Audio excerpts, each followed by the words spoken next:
விடவே இல்லை. இது மொத்தமா எவ்வளவு வரும்? தற்கூரி மாதிரி பாக்குறது அடியனுக்கெல்லாம் மிகப்பெரிய ஒரு வலியை ஏற்படுத்தி கொடுக்கும். ஓகே, நீங்க நான் சாப்பாடு வச்சு வாங்கிக்கிறேன்.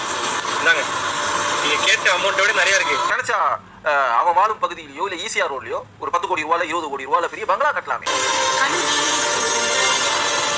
சாப்பாடு அந்த ஊடகம் மூலியமா வருமானம் வந்தால் கூட அதைக்குள்ள அந்த புள்ள என்ன பண்றான் சார்? மக்களுக்காக தானே செலவு பண்றான். நீங்க வந்து கஷ்டப்படாதீங்க, வெயிலுக்கு ஏதாவது வாங்கி போட்டுக்கணும்.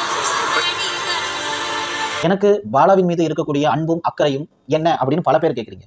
நான் மறுபடியும் சொல்றேன், நான் பாலாவை சந்தித்ததில்லை, நான் பாலாவை பார்த்ததில்லை. ஆனாலும் ஏன் நான் பாலாவுக்காக வீடியோ போடுறேன் அப்படின்னா, இதுவரைக்கும் அவன் மீது சர்வதேச குற்றவாளிங்கிற எந்த ஒரு குற்றச்சாட்டும் நிரூபிக்கப்படவில்லை.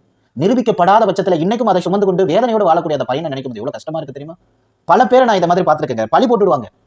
ஏதோ ஒரு ஊர்ல, அது தமிழ்நாடா என்னன்னு தெரியல, ஒரு ஆசிரியர் மீது ஏதோ ரெக்கார்ட் நோட் எழுதலையே, ஏதோ ஒரு விஷயத்திற்கு திட்டுனாங்களா, என்னமோ ஒரு விஷயத்திற்காக பேசப்பட்டிருக்கு. ஆசிரியருக்கும் அங்க உள்ள மாணவிக்கும் நடந்த தகராறுல மாணவி தன்னிடத்தில் தவறாக நடந்து கொண்டார் அப்படிங்கிற மாதிரி அந்த ஆசிரியர் மீது பழிய போட்டார்.